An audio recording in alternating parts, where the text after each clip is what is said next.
کر دے گا تو ایسا کہاں ہو جائے گا؟ یہ تو ایسا ہو ہی نہیں سکتا بھائی. یہ غیر کا حق دوسرے کا حق کیسے معاف ہو سکتا ہے؟ تو وہی 2.5% ادا کرنے کے لیے اللہ تبارک تعالیٰ نے 2 آیتیں یہاں پر نازل کی. 2 آیتیں ہم نے بتایا کہ اسلام کے 5 رکن ہیں. کیا ہے؟ نماز کا پڑھنا، روزہ رکھنا، حج کا کرنا، زکات ادا کرنا. اس میں ایک حق ایسا ہے جو زکات، یہ دوسرے کا حق ہے.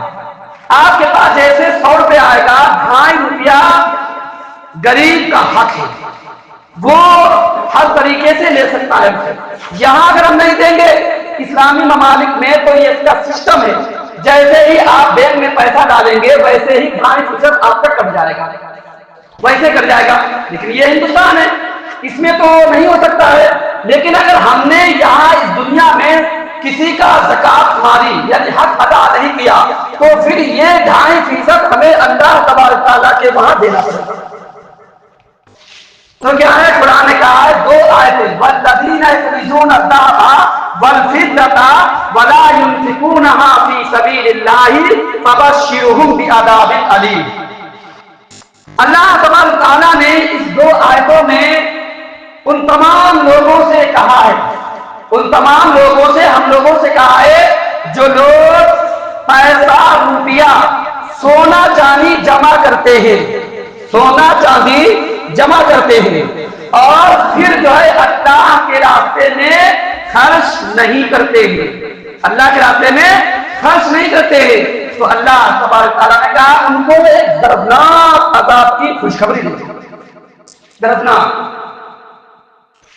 اب جو ہے یعنی وہ لوگ جو پیسہ جمع کرتے ہیں، درہم و دینار جمع کرتے ہیں اور مال جمع کرتے ہیں، سونا چاندی جمع کرتے ہیں اور اس میں جو ہے جو غیروں دوسروں کا، غریبوں کا، رشتہ داروں کا، یتیموں کا، بیواؤں کا اور جو ہمارے پڑوسیوں کا 2.5%. کتنا فیصد ہے؟ 2.5%. یعنی 100 روپے میں 2.5 روپیہ ہے. اگر یہ چیز نہیں ادا کی تو اللہ تبارک تعالیٰ نے کہا اپنے رسول پاک صلی اللہ علیہ وسلم سے کہلوایا ہے کہ ان کو خوشخبری دے دو، انہیں بتا دو، تنبیہ کر دو، تاکید کر دو کہ وہ ایک دردناک عذاب کا انتظار کریں. تو میرے بھائیو دوستو، اللہ تبارک تعالیٰ نے زیادہ ہم سے نہیں کہا، زیادہ نہیں کہا. کتنا کا؟ 2.5%. اور جو ہے کتنا پیسہ ہمارے پاس ہونا چاہیے؟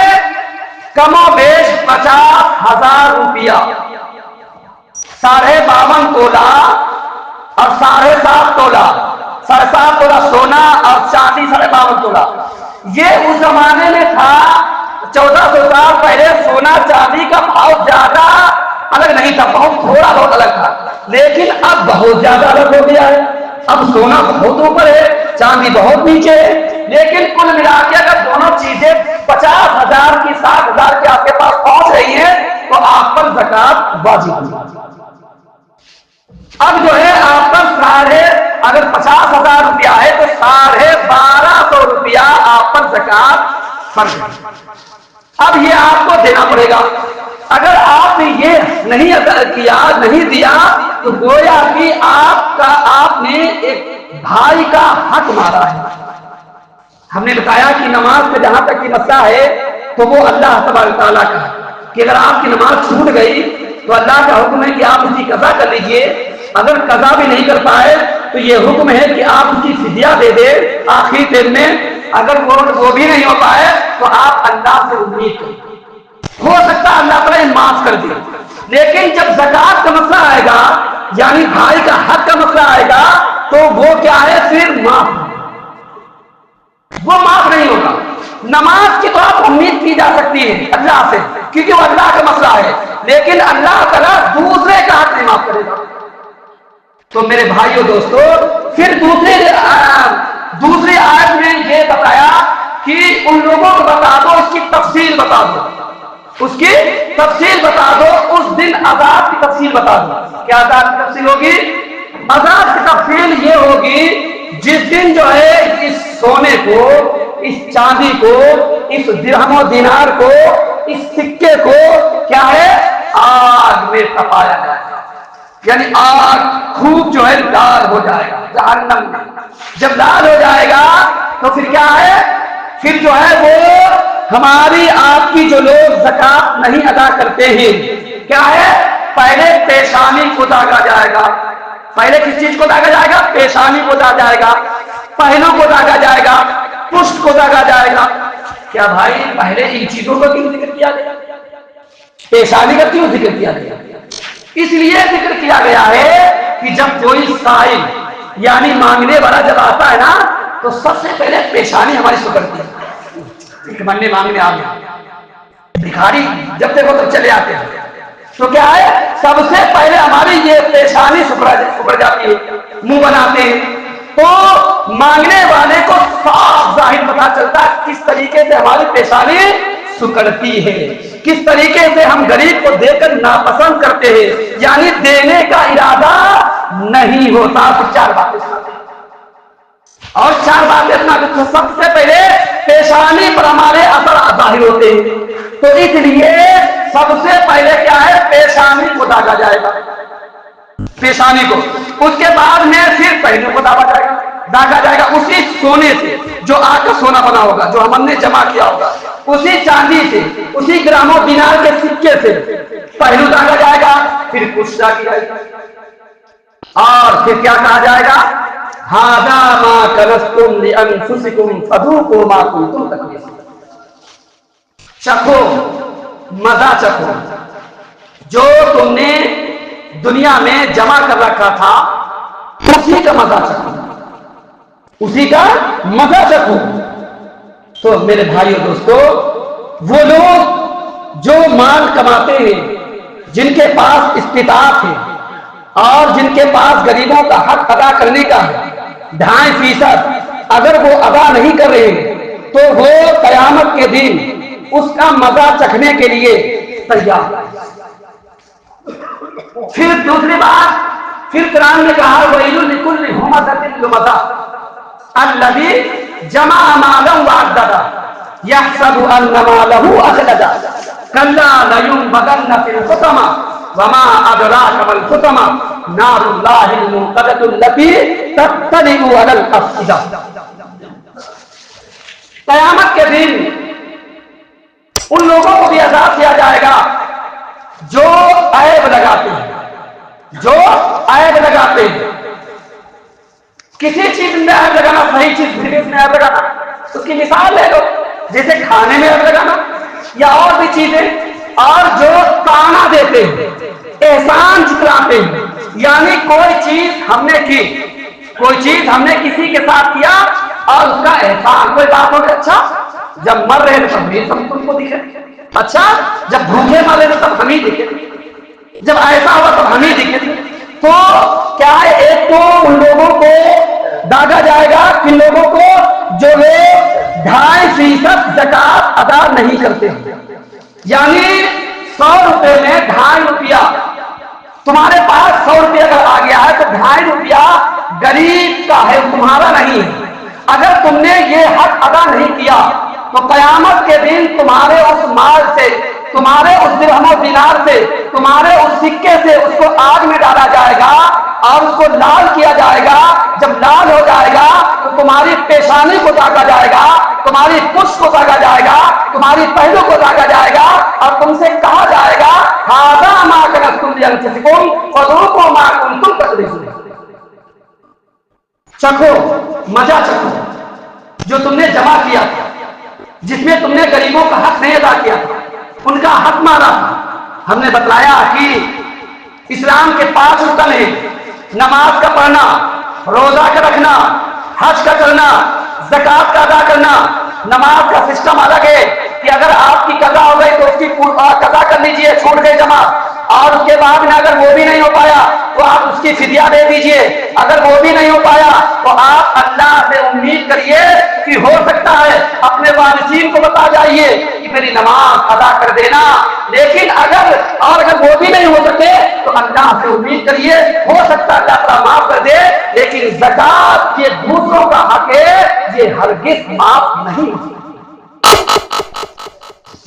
میرے بھائیو دوستو، قیامت کے دن ایک عیب نکالنے والوں کو بھی سزا دی جائے گی، دوسرے احسان جتلانے والے کو بھی سزا دی جائے گی، اور تیسرے جو لوگ مال کو جمع کرتے ہیں، یحسب ان مالہ اخلدا، جب مال ہمارے پاس آتا ہے، پراپرٹی ہمارے پاس آتی ہے، گاڑی گھوڑا ہمارے پاس آتا ہے، تو شیطان ذہن میں یہ پیدا کرتا ہے، ارے بھائی یہ کون لے جائے گا میرے پاس سے، یہ تو ہمیشہ ہمیش رہے گا، یہ تو منتقل ہو جائے گا، ہماری وراثت تک چلے گا، یہ مال ختم ہونے والا نہیں ہے، یہ گاڑی گھوڑا ختم ہونے والا نہیں ہے، یہ پراپرٹی ختم ہونے والی نہیں ہے، یہ تو ہمیشہ چلے گا ہمارے پاس، یہ ذہن میں آتا ہے۔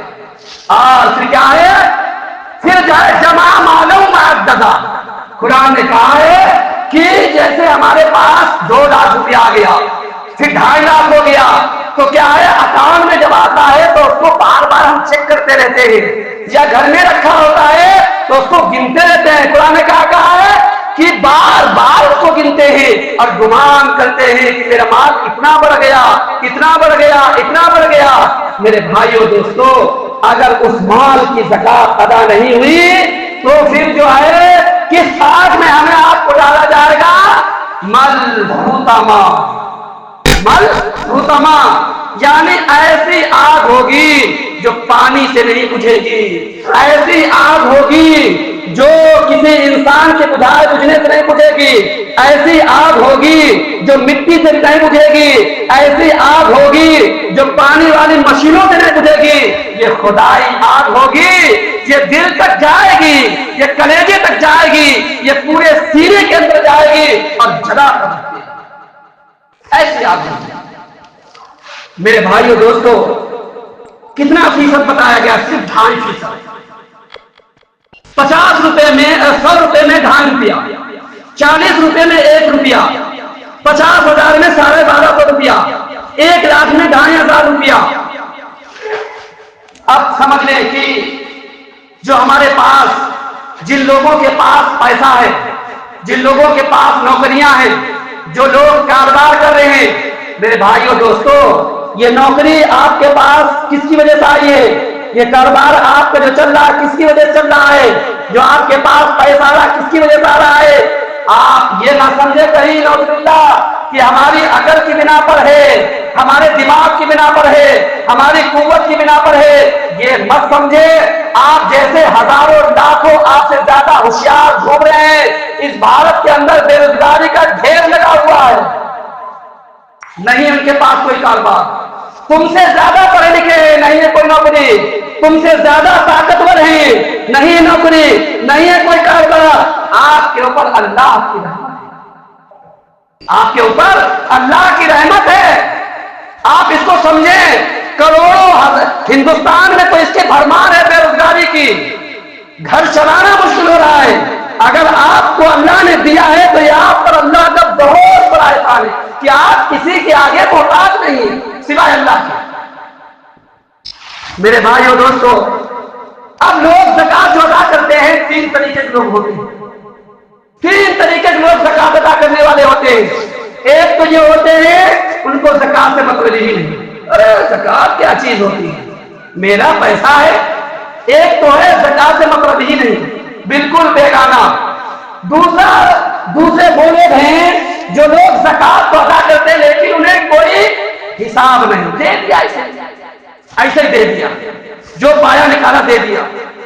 تو اس طریقے سے زکات کہاں ادا ہو جائے گی؟ یا اسی کیٹیگری میں لوگ بہت ایسے لوگ ہوتے ہیں کہ جیسے خرچ کرتے رہتے ہیں، زکات نہیں ادا کرتے، لیکن وہ کیا کہتے ہیں، ارے بھائی میں خرچ تو کر رہا ہوں، میں خرچ تو کر رہا ہوں۔ کسی کی دعوت بول دیے، محلے والوں کو دعوت بول دیے، جماعت والوں کو دعوت بول دیے، مسافروں کی دعوت بول دیے، تو کیا ہے وہ کیا گمان کرتے ہیں، اور لوگ بھی سوچتے ہیں وہ تو خرچ کرتا رہتا ہے۔ ارے بھائی زکات کا مسئلہ الگ ہے، تمہاری دعوت کا مسئلہ الگ ہے، یہ زکات کہاں ادا ہوگی؟ کسی کو زکات کے کھلا دو گے؟ تو میرے بھائیو دوستو،